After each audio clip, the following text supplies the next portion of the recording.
Bom, boa noite a todos. Sejam todos bem-vindos. A gente está dando seguimento aqui ao nosso estudo das quartas-feiras do livro Evolução em Dois Mundos. Hoje a gente chegou no final da primeira parte, no capítulo 20, Corpo Espiritual e Religiões. A partir do nosso próximo encontro, a gente já vai estar dando início à segunda fase, né? Segunda parte do livro. Alguns dos capítulos são, principalmente ali o primeiro, o segundo, são mais curtos, né? A gente pode até fazer naqueles capítulos que são mais curtos, fazer uma compilação e estudar, às vezes, até mais de um capítulo, né? Aí, nessa segunda parte, estava conversando aqui, tendo a ideia de repente, só fazer a leitura do capítulo e a gente já partir para a discussão do tema, né? Da noite. Então, vamos dar início. O capítulo 20, Corpo Espiritual e Religiões. Responsabilidade e consciência. À medida que a responsabilidade se lhe apossou do espírito, iluminou-se a consciência do homem.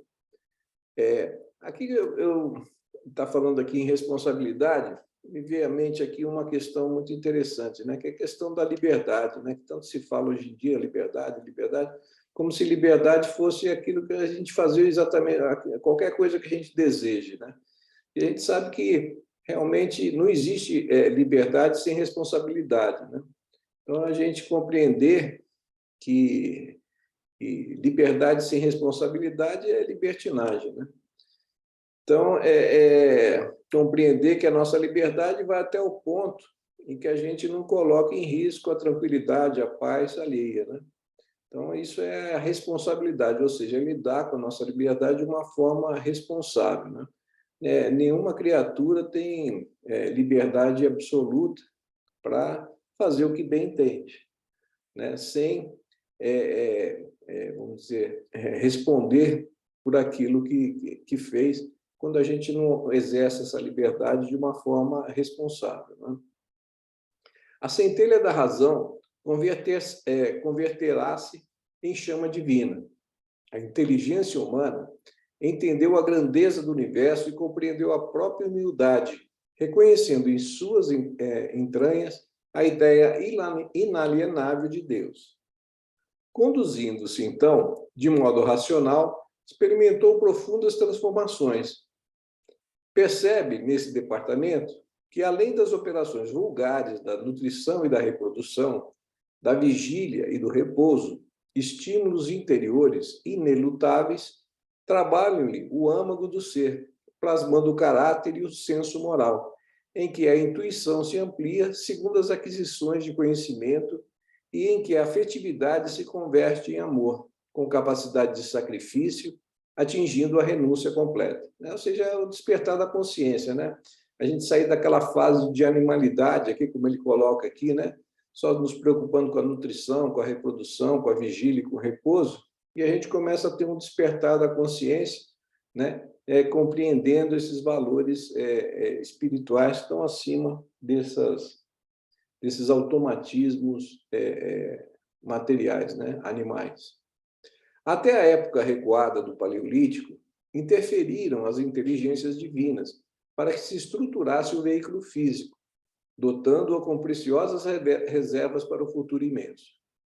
Envolvendo-a na luz da responsabilidade, conferiram o dever de conservar e aprimorar o patrimônio recebido, e, investigando-a na riqueza do pensamento contínuo, entregaram-lhe a obrigação de atender ao aperfeiçoamento de seu corpo espiritual. Aceitar-se-á razoavelmente que, até semelhante fase, os tremendos conflitos da natureza, em que se mesclavam a violência e a brutalidade, foram debitados à conta da evolução necessária para a discriminação de indivíduos e agrupamentos, espécies e raças, né? Então, todas essas experiências aqui, como ele coloca, né, até a própria violência e a brutalidade, faz parte do nosso processo de aprendizado, né, de crescimento. Atividade religiosa. Estabelecido, porém, o princípio de justiça e afloramento, a mentação incessante, o homem começou a examinar em si mesmo o efeito das próprias ações, de modo a crescer, conscientemente para sua destinação de filho de Deus, herdeiro e colaborador de sua obra divina. Espicaça-lhe, então, a curiosidade construtiva. Faminto de elucidações daquelas adequadas quanto ao próprio caminho, ergue as antenas mentais para as estrelas, recolhendo os valores do espírito que lhes consubstanciam o patrimônio de revelações do céu através dos tempos. Era necessário satisfazer o aprisionamento do seu veículo sutil, na essência íntima, assegurar-lhe o transformismo anímico, revesti-lo de luminosidade e beleza, para apurar-lhe os princípios para que, além do augusto círculo humano, pudesse retratar a glória dos planos superiores. Para isso, o pensamento reclamava orientação educativa, de modo a despojar-se da espessa sedimentação da animalidade que lhe presidia os impulsos. Exigia-se-lhe a depuração da atmosfera vital, imprescindível à assimilação da influência divina. Né? Como eu coloquei, a porta de entrada para a realidade, para a vivência espiritual, né? o início disso. Né?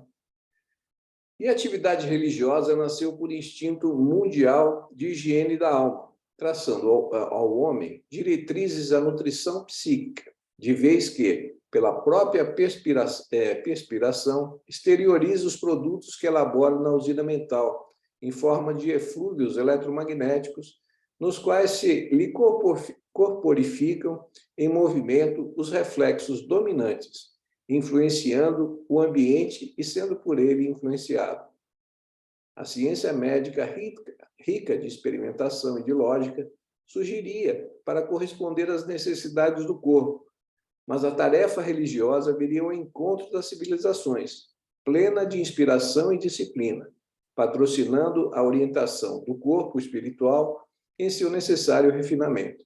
Ou seja, o homem começa a perceber, além das necessidades físicas, materiais, que são necessárias para serem, vamos dizer, atendidas, ele começa a ter uma necessidade de algo superior, algo que vai além, simplesmente, dessa parte material. Né? É o despertamento da consciência, da consciência espiritual. Mesmo que não houvesse um compreendimento, uma compreensão melhor dessa amplitude toda, mas era a busca da necessidade de algo maior, mesmo que de forma intuitiva. Né?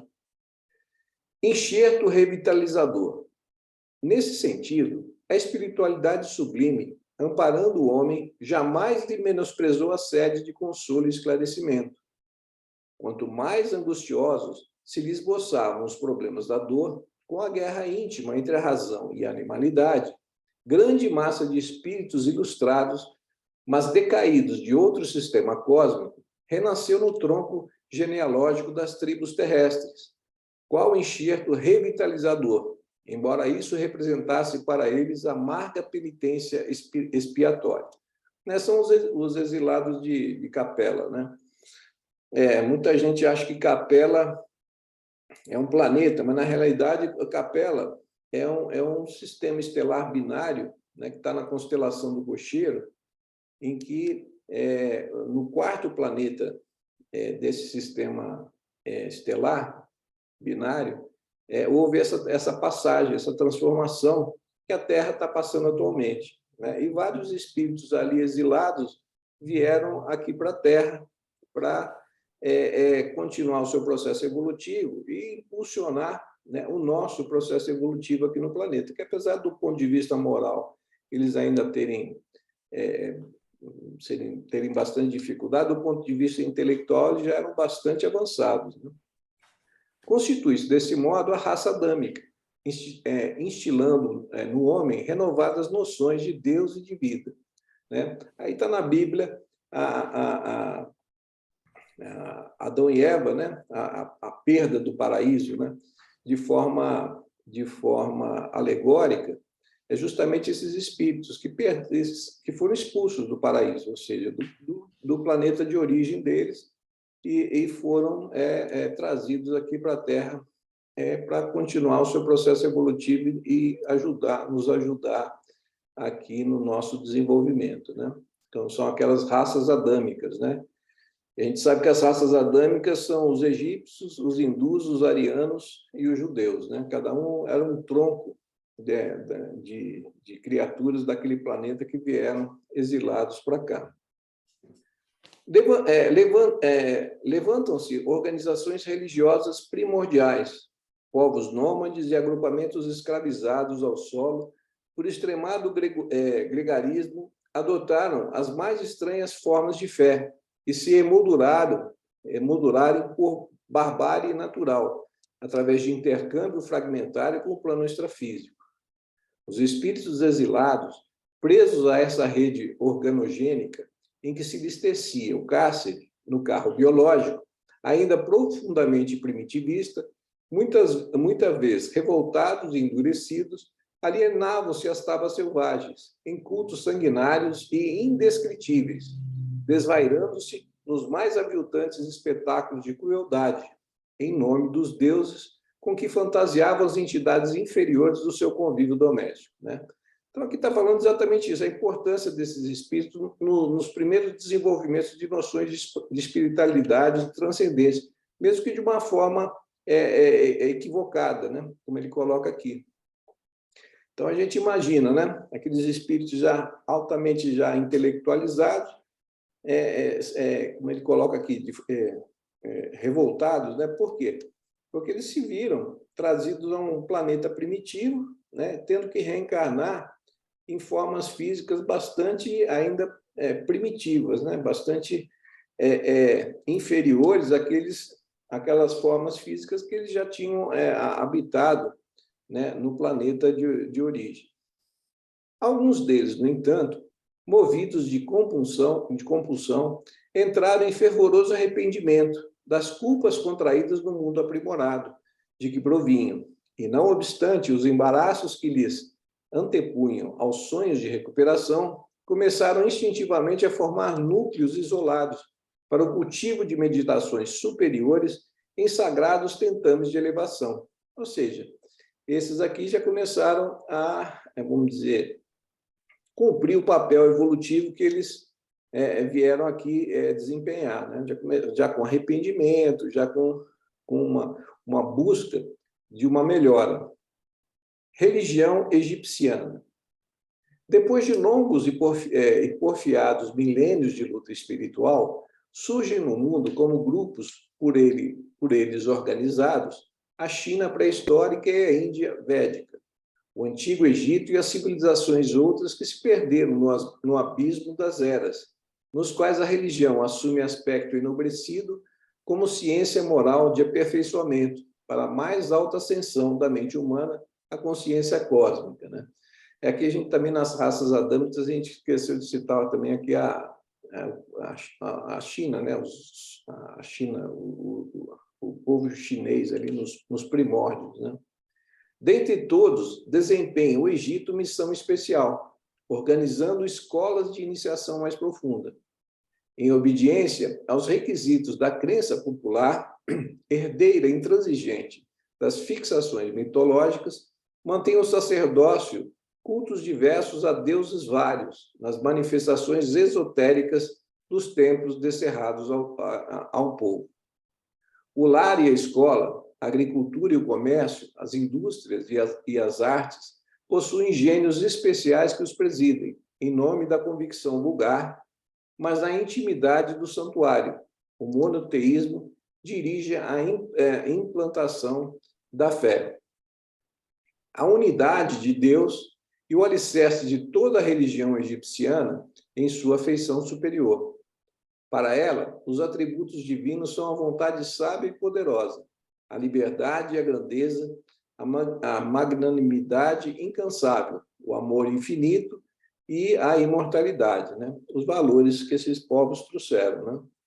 Em síntese, acredita que Deus plasmou os seus próprios membros, que são os deuses conhecidos, cada um desses deuses secundários por ser tomado como sendo análogo ao Deus único, e cada um deles pôde formar um tipo novo, do qual se irradiam, por sua vez, e pelo mesmo processo, outros tipos de deuses inferiores. Claro está que essa argumentação teológica, distanciada de mais altos roteiros da evolução, imaginava erroneamente potências espirituais centralizadas no Criador excelso, quando só Deus tem a faculdade de verdadeiramente criar. Mas o conceito expressa, em sentido lato, a solidariedade constante e inevitável que existe em todas as vidas que se lhe constitui a família do Supremo Senhor em todo o universo. Aí ele vai falar agora da missão de Moisés, né? Que veio trazer para o povo judeu, né, aquela noção de Deus único. Né? Aquele povo já estava ali preparado para a compreensão principal da mensagem de Moisés essa de trazer o conceito de Deus único. Os padres tebanos conheciam de maneira precisa a evidência do corpo espiritual, que pode exteriorizar-se de cada criatura para as ações úteis ou criminosas. Cultivam a mediunidade em grau avançado, atendem às complexas aplicações do magnetismo, traçam disciplinas à vida íntima e comunicam-se com os desencarnados de modo iniludível, consagrando-lhes reverência especial. Nesse campo de conhecimento mais nobre, reencarna Moisés, como missionário da renovação, para dar à mente do povo a concepção do Deus único, transferindo-a dos recintos iniciáticos para a praça pública. Entretanto, porque a evolução dos princípios religiosos implica sempre em levantamento dos costumes, com a elevação da alma, o desbravador enfrenta batalhas terríveis do pensamento acomodados aos círculos da tradição em que as classes se exploram mutuamente, agravando assim os próprios compromissos para, afinal, receber os fundamentos da lei no Sinai. Desde essa hora, o conhecimento religioso, baseado na justiça cósmica, generaliza-se no âmago das nações, porquanto, através da mensagem de Moisés, informa-se o homem comum de que, perante Deus, o Senhor do universo e da vida, é obrigado a respeitar o direito dos semelhantes, para que seja igualmente respeitado, reconhecendo que por ele e o próximo são irmãos entre si, filhos de um Pai único. Então, a grande missão de Moisés foi exatamente trazer esse conceito de Deus único e trazer o primeiro, vamos dizer, a primeira revelação aí de um código de moral, né, que são os 10 mandamentos, né? Foi o primeiro código moral que ele trouxe à humanidade, né, através da revelação mediúnica, no Monte Sinai, lá onde ele recebeu mediunicamente esse primeiro código moral da humanidade. Se a gente conseguisse seguir esses 10 mandamentos aí, a gente já estaria bem mais adiantados espiritualmente do que a gente se encontra, né? Então, esse foi o primeiro, a grande missão dele, trazer esse primeiro código moral que o Cristo aprimorou e trazer esse conceito de Deus único, né?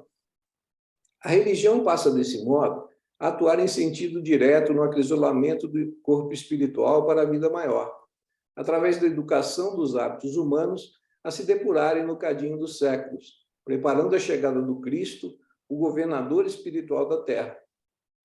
As ideias de justiça e de solidariedade dos deveres coletivos e individuais com a higiene do corpo e da mente atingem ampla divulgação, né? Então, Moisés ainda veio trazer aquele Deus punitivo, aquela ideia que era compatível com as pessoas na época, né? Um Deus punitivo, vingativo, né? E já quando Jesus veio, né, veio trazer já uma amplificação desse conceito de Deus, né? Um Deus que é infinita misericórdia, é amor supremo, né? Então, mas naquela época de Moisés ainda era necessário esse tipo de conceito para se adequar ao povo daquela época. Os 10 mandamentos. Os 10 mandamentos recebidos mediunicamente pelo profeta brilham ainda hoje por alicerce de luz na edificação do direito dentro da ordem social. A palavra da esfera superior gravava a lei de causa e efeito para o homem, advertindo-o solenemente. Consagra amor supremo ao Pai, de bondade eterna, e nele reconhecendo a tua divina origem. Precata-te contra os enganos do antropomorfismo, porque padronizar os atributos divinos absolutos pelos acanhados atributos humanos é cair em perigosas armadilhas da vaidade e do orgulho. Abstente de envolver o julgamento divino na estreiteza de teus julgamentos. Recorda-te o impositivo da meditação em favor e em benefício daqueles que te atendem na esfera de trabalho, para que possas assimilar com segurança os valores da experiência. Lembra-te de que a dívida para com teus pais terrestres é sempre insolvável, por natureza sublime. Responsabilizar-te-á pelas vidas que deliberadamente extinguirdes. Foge de obscurecer ou conturbar o sentimento alheio, porque o cálculo delituoso emite ondas de força desorientada que voltarão sobre ti mesmo. Evita a apropriação indébita, para que não agraves as próprias dívidas. Desterra-te de teus lábios toda a palavra dolorosa, a fim de que não transforme um dia em tropeço para os teus pés. Acautela-te contra a inveja e o despeito, a inconformação e o ciúme, aprendendo a conquistar alegria e tranquilidade ao preço do esforço próprio, porque os teus pensamentos te precedem os passos, plasmando-te hoje o caminho de amanhã. Então, aqui ele está basicamente fazendo um resumo aqui dos 10 mandamentos, né? Como eu disse, que é esse primeiro código moral que nos foi trazido por Moisés. Jesus e religião. Com Jesus, no entanto, a religião, como sistema educativo, alcança eminência inimaginável. Nem templos de pedra, nem rituais, nem hierarquias efêmeras, nem avanço ao poder humano. O mestre desaferrolha as arcas do conhecimento enobrecido e distribui-lhe os tesouros. Dirige-se aos homens simples de coração, curvados para a gleba do sofrimento, e ergue-lhes a cabeça trêmula para o céu. Aproxima-se de quantos desconhecem a sublimidade dos próprios destinos e assopra-lhe a verdade vazada em amor, para que o sol da esperança lhes renasça no ser. Abraça os deserdados e fala-lhe da providência infinita. Reúne em torno de sua glória, que a humildade escondia os velhos e os doentes, os cansados e os tristes, os pobres e os oprimidos, as mães sofredoras e as crianças abandonadas. Entregam-lhe as bem-aventuranças celestes. Enfim, ensina que a felicidade não pode nascer das posses efêmeras, que se transferem de mão em mão, e sim da caridade e do entendimento, da modéstia e do trabalho, da tolerância e do perdão. Afirma-lhes que a casa de Deus está constituída por muitas moradas, nos mundos que enxameiam o firmamento, e que o homem deve renascer para prosseguir na direção da sabedoria. Proclama que a morte não existe e que a criação é beleza e segurança, alegria e vitória em plena imortalidade. Pelas revelações com que vence a superstição e o crime, a violência e a perversidade, paga na cruz o imposto de extremo sacrifício aos preconceitos humanos que não lhe perdoaram a soberana grandeza, mas reaparecendo redivivo para a mesma humanidade que o escarneava e crucificara, desvendando-lhe em novo cântico de humildade a excelsividade da vida eterna.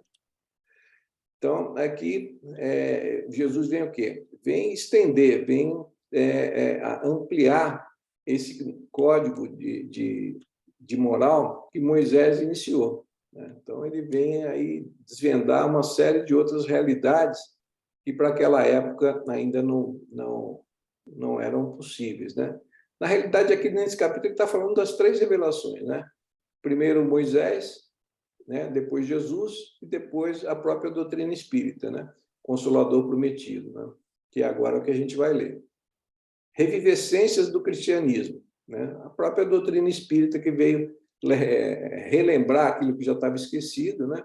E vivenciar de uma forma mais pura os ensinamentos do Cristo, né? Como a terceira revelação.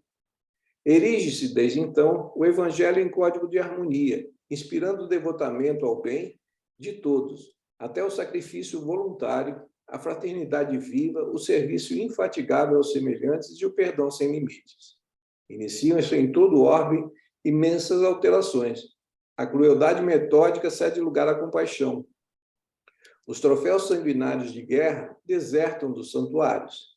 A escravidão de homens livres é sacudida nos fundamentos para que se anule de vez. Levanta-se a mulher da condição de alimária para a dignidade humana. A filosofia e a ciência admitem a caridade no governo dos povos. O ideal de solidariedade pura começa a fugir sobre a fonte do mundo. Moisés instalara o princípio da justiça, coordenando a vida e influenciando-a de fora para dentro. Jesus inaugurou a terra, o princípio do amor, a exteriorização do coração, de dentro para fora, traçando-lhe a rota para Deus. E eis que o Espiritismo grandioso e simples ressurge agora no Espiritismo, induzindo-nos à sublimação da vida para que nossa alma se liberte da sombra que a densifica, encaminhando-se renovada para as culminâncias de luz.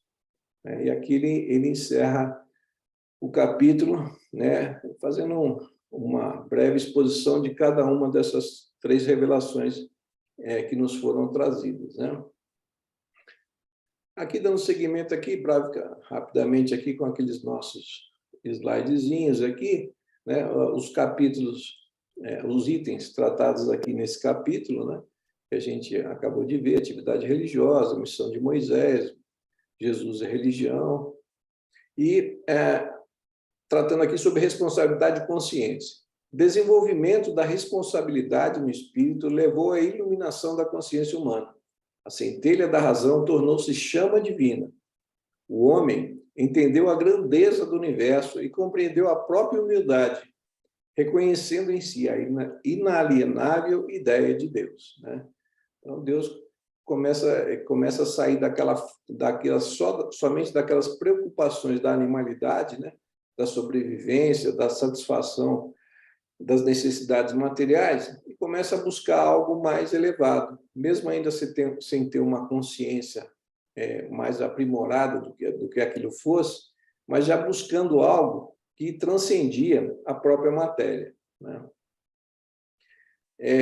Aqui, responsabilidade e consciência, aqui no Livro dos Espíritos. Falando sobre a evolução do princípio inteligente, que transforma-se em espírito, podemos ler o seguinte, na questão 607. O espírito entra, então, no período de humanização, começando a ter a consciência do seu futuro, capacidade de distinguir o bem do mal e a responsabilidade dos seus atos. Além da nutrição, da reprodução, do repouso e da vigília, percebe que estímulos interiores trabalham-lhe o ser, formação do caráter e do senso moral. Conhecimento amplia a intuição. Afetividade converte-se em amor, sacrifício e renúncia. É aquilo que a gente comentou, né? O aprimoramento dos instintos no surgimento dos sentimentos, né? Aqui, sobre responsabilidade e consciência, até ao Paleolítico, as inteligências divinas supervisionavam a formação dos veículos espiritual e físico, dotando o homem de preciosas reservas para o futuro. Tremendos conflitos da natureza, mesclando violência e brutalidade, foram necessários para a evolução, a seleção de espécies e indivíduos. É aquilo que a gente comentou no início do capítulo, que até a própria violência, a brutalidade, tem um sentido vamos dizer, na vivência, né? Para a gente poder evoluir, a gente tem que passar por essas experiências, né? Aqui tremendos conflitos de natureza mesclando violência e brutalidade, basicamente era o que tinha na vida primitiva, né? Era só violência, brutalidade e imposição do forte sobre o fraco, né? Então, responsabilidade e consciência. Envolvendo a criatura humana na luz da responsabilidade, dever de conservar e aprimorar o patrimônio recebido. Na riqueza do pensamento contínuo, a obrigação de aperfeiçoar seu corpo espiritual. Então, através disso também, as formas primitivas que foram sendo aperfeiçoadas, né, do ponto de vista material, o nosso próprio perispírito vai sofrendo também um processo de aprimoramento nessa caminhada evolutiva, né? Atividade religiosa. O homem começa a examinar o efeito de suas próprias ações para crescer conscientemente na busca de sua destinação. Filho de Deus, herdeiro e colaborador de sua obra divina, né? A curiosidade, né? Ergue as antenas mentais para as estrelas, recolhendo os valores do espírito. Tais valores constituem o patrimônio das revelações do céu através dos tempos. Aqui falando sobre atividade religiosa, higiene da alma, né? Assimilação da influenciação divina, né? Aqui também sobre atividade religiosa, a medicina, trazendo os benefícios para o corpo físico, né? E a religião, trazendo os benefícios para o progresso do corpo espiritual e do espírito, né? Então, aqui, fazendo uma analogia aqui entre o alimento e a necessidade material e o alimento e a necessidade espiritual, né? Então, aquilo, a gente tem que alimentar o corpo e o espírito, né? Religião e aperfeiçoamento do perispírito, né? Aquilo que a gente já comentou, né? A natureza do envoltório fluídico está sempre em relação com o grau de adiantamento moral do espírito, né? Está na Gênesis, aqui no capítulo 14. Então, o próprio aprimoramento perispiritual está diretamente relacionado com a nossa evolução espiritual, né? Enxerto revitalizador, vai tocar aqui novamente naquilo que a gente já comentou, né? Sobre os exilados de Capela, né? As raças adâmicas que vieram aqui participar conosco na evolução do planeta Terra, né? A gente já tinha comentado ali anteriormente na leitura do capítulo, né? Então, aqui os exilados de Capela, né? Aqui há muitos milênios, um dos mundos do sistema Capela, afinidades com a Terra, culminância de um dos seus extraordinários ciclos evolutivos. Milhões de espíritos rebeldes dificultavam o progresso e foram translados para cá. É o mesmo processo que está acontecendo agora no planeta Terra, né? Muitos serão degradados aqui para planetas inferiores, onde eles poderão continuar a experiência evolutiva dele, ajudando também aqueles espíritos nativos, né, desses planetas primitivos a também crescerem, né? A lei da colaboração, né? Aqui também a respeito dos exilados de Capela, né? Fala aqui da transmigração para a Terra, onde poderiam realizar na dor as grandes conquistas do coração, impulsionando o progresso de seus irmãos inferiores, como a gente acabou de comentar, né? Aqui também algumas referências aqui no Caminho da Luz, capítulo 3, né? Evolução também aqui em 2 mundos, falando aqui sobre os exilados de Capela, aqui, como a gente já comentou, né? Manifestações religiosas primitivas, aquela que a gente já falou, né? Tinha aqueles cultos sanguinários, aquelas coisas absurdas e tal, que traziam esses espíritos ainda na sua inferioridade, mesmo apesar de serem espíritos intelectualmente adiantados, moralmente ainda eles eram bastante inferiores e traziam esse tipo de prática para cá, mas serviu para aqueles que estavam aqui começaram a desenvolver um sentido de espiritualidade, mesmo que equivocado, né? Como a gente comentou. Então, aqueles absurdos, né? Aqueles cultos primitivos, sacrifícios humanos, né? Aquelas barbaridades que observavam, né? Aí já os egípcios já trazendo um conceito mais superior, né? Mais avançado em relação àqueles anteriores, né? Realmente meditações superiores e tal, já sem aquelas barbaridades. Aqui falando da missão de Moisés, como a gente já comentou anteriormente, né? Do que ele veio trazer, o conceito de Deus único, o primeiro código moral realmente importante, né? Para a humanidade terrena, né? Então, aqui Moisés no Egito, né? Aqui falando da época em que ele viveu, né? O faraó que governava nesse período aqui, Merneptah, né? 1234 a 1220 a.C., né? 19ª dinastia egípcia, né? Então, aqui, novamente, a missão de Moisés, que a gente já comentou, né? Os 10 mandamentos aqui, recebidos aí mediunicamente por ele, né? No Sinai, lá em que ele mediunicamente recebe esse código moral aí para trazer para toda a humanidade. Aqui já também alguns comentários aqui está na Gênesis, no capítulo 1, no item 7, né? Na Gênesis também, capítulo 1, item 8. No sentido especial da fé religiosa, a revelação se diz mais particularmente das coisas espirituais que o homem não pode descobrir por meio da inteligência. Todas as religiões tiveram seus reveladores, justiça, amor e verdade. A religião tem o dom de aproximar a criatura do Criador, né? Até chegar a Jesus, que foi o expoente máximo do planeta, que veio nos trazer os conceitos mais nobres e mais adiantados para o nosso nível de entendimento, de espiritualidade, né? Basicamente, veio nos ensinar a lei de amor, né? Aqui, Jesus e religião, e falando das reminiscências do cristianismo e tal, aquilo que a gente já havia comentado, e, por fim, aqui, né, colocando aqui as 3 revelações, né? Primeiro, Moisés, Jesus e a doutrina espírita, né? Como a gente comentou já anteriormente na leitura do capítulo, né? E, como sempre, um capítulo aí bastante interessante, traz uma série de conceitos aí interessantes, de reflexões interessantes para a gente, né? Aí fica com vocês, se quiserem fazer algum comentário aí, por favor.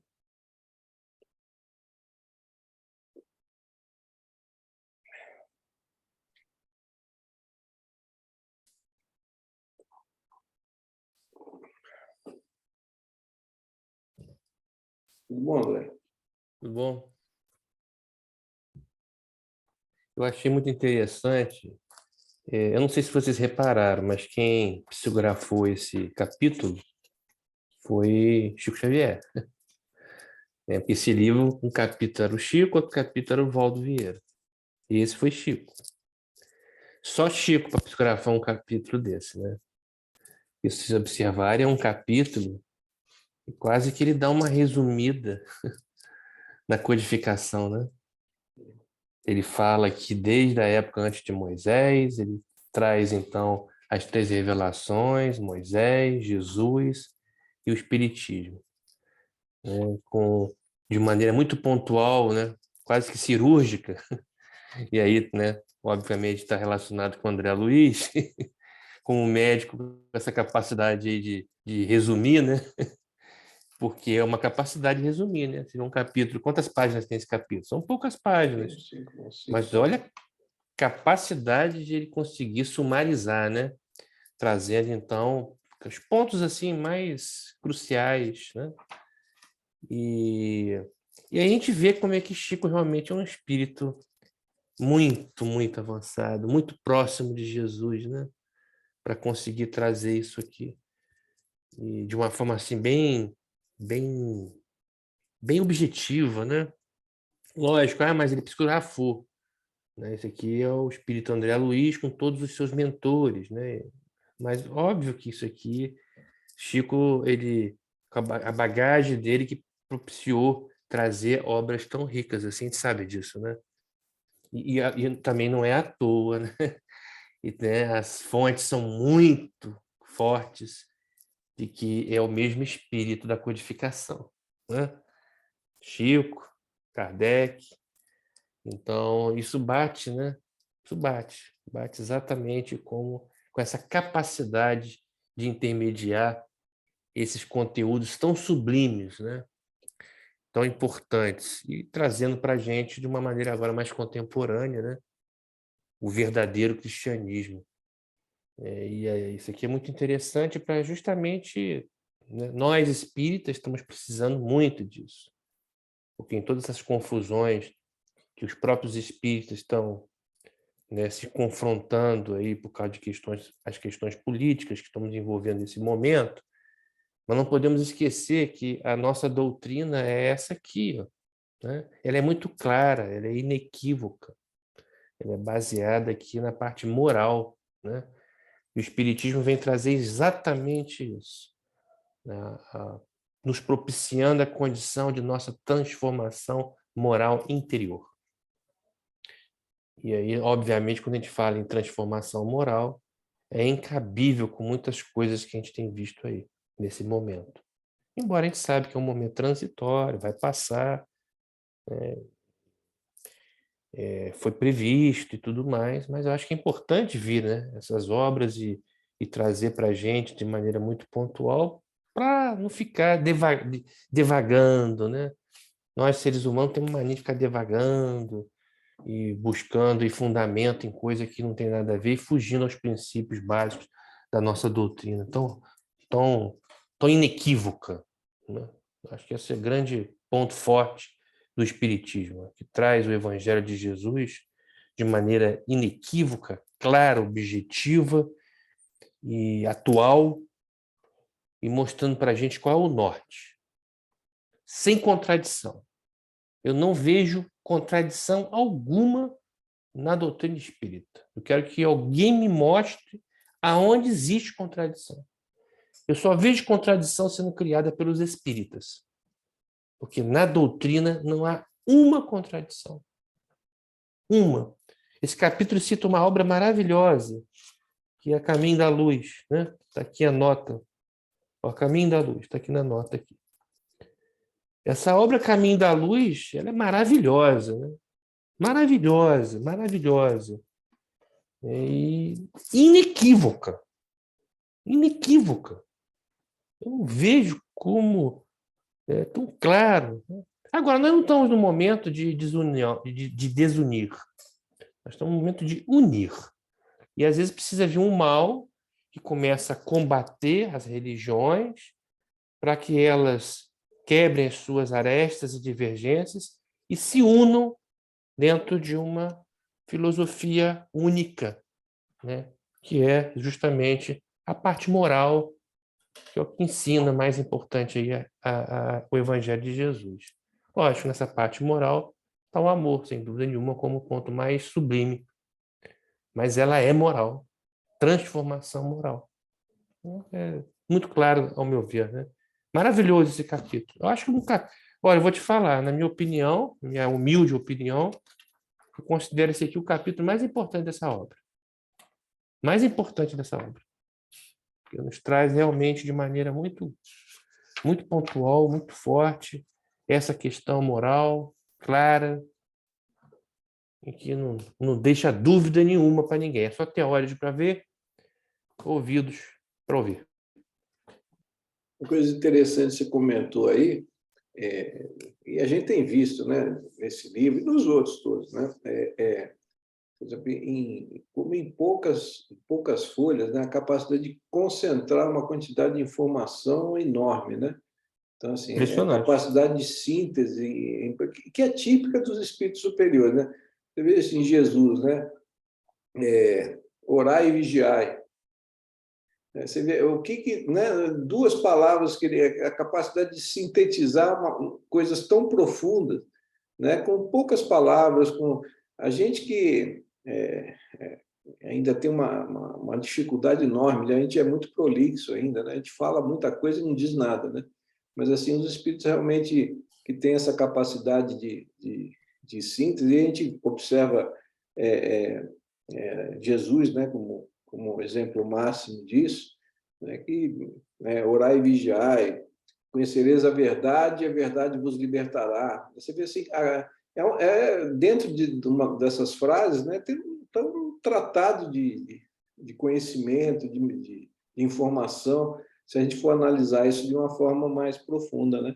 E nesse livro, todos esses capítulos são assim, né? São poucas folhas, com uma densidade impressionante, né? E também nas Impressionante. outras obras, é impressionante. Isso que me deixa bem impressionado é isso. Eu, particularmente, eu acho, assim, é difícil a gente fazer comparação entre as obras de André Luiz, porque todas elas são maravilhosas. E se acabamos complementam, né? são maravilhosas, são de mensagens sublimes de uma, né, tão edificantes, né? São maravilhosas as obras. E elas, lógico que elas têm uma sequência e cada uma tem um enfoque, né? Mas assim, eu gosto muito quando vem assim de forma muito objetiva, né? Como hoje a gente costuma dizer na lata, né? Sem rodeios. E Evolução em Dois Mundos é exatamente assim. É sem rodeios, né? Traz essas informações, é um resumão, né? E traz ali realmente de forma muito pontual. Eu gosto muito, né, dessa abordagem, mas eu gosto muito dessa obra. Essa obra, para mim, é uma das preferidas. Preferidas. E É a gente tudo. vê, né, André, no último capítulo dessa primeira parte, dedicado somente à religião, né? Então, a importância que ele dá, até na hora de montar esse livro, na hora de trazer essa mensagem, né? Para o desenvolvimento ético, moral da humanidade, né? A importância da religião, né? O caminho da própria felicidade, né? Através da caridade, do entendimento, né? Do trabalho, do perdão. Tudo isso ele consegue resumir nesse capítulo aí de maneira perfeito, né? Como você falou, é cirúrgico, né? Ele sabe pontuar tudo muito bem pontuado, nos mostrando realmente o caminho que a gente tem que seguir, né? Sim, sem dúvida. Eu não tenho a menor dúvida que isso aqui é uma complementação da codificação. Exatamente. Conforme foi previsto também. Tudo previsto. Pela mesma pessoa, né? O Kardec consegue, né? Continuou continuar a tarefa na outra encarnação. Alguém quer comentar mais alguma coisa? Não? Então, hoje a gente está encerrando essa primeira parte, né? Que é uma parte mais... o livro é difícil, né? A gente está estudando aqui junto, né? Então, e a gente... achei muito proveitoso, eu aprendi muita coisa. Assim, realmente já tinha lido o livro, assim, mas a gente estudando em grupo, assim, conversando, discutindo e tal, a gente consegue extrair muito mais compreensão. Para mim foi muito enriquecedor esse nosso estudo aqui. E agora a gente vai começar com a segunda parte, né? Trata assim muito da vida no plano espiritual, né? Os primeiros capítulos são até curtos, né? A gente poderia até na próxima semana o primeiro e o segundo são curtos, a gente podia até ver os dois. E a ideia, a princípio, é a gente fazer mais uma leitura mesmo e já partir direto para o nosso bate-papo, né? E aí, a partir do próximo encontro, a gente dá o seguimento aí com a segunda parte do livro, que também promete ser muito interessante, né? Nossa, aqui tem temas para hoje, né? Pois é. Fala do aborto, né? Fala da questão do sexo, né? Fala um pouco aqui sobre a questão do transgênero. Está aqui, está nessa obra aqui. Está aqui nessa obra. Não podia ser mais atual, né? Pô, não podia, exatamente, né? É para hoje, tudo está escrito aqui. Mas não pode dar muito spoiler, né, André? Não, pode poder.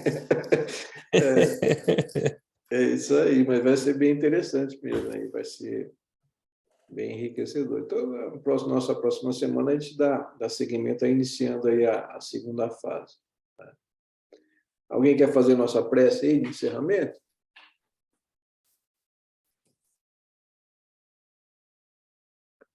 Não briga, hein? Não precisa brigar, não. Quer fazer? Quer fazer, Ivan?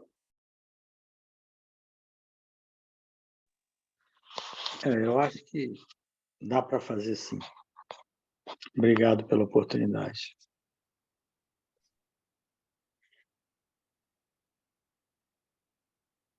Senhor Pai do Universo, quantas dádivas! Nós, espíritos hoje encarnados, que já trilhamos todo esse percurso que pudemos estudar nesse instante, temos, acima de tudo, a responsabilidade. Como bem dito no início, eis aí o nosso prêmio da responsabilidade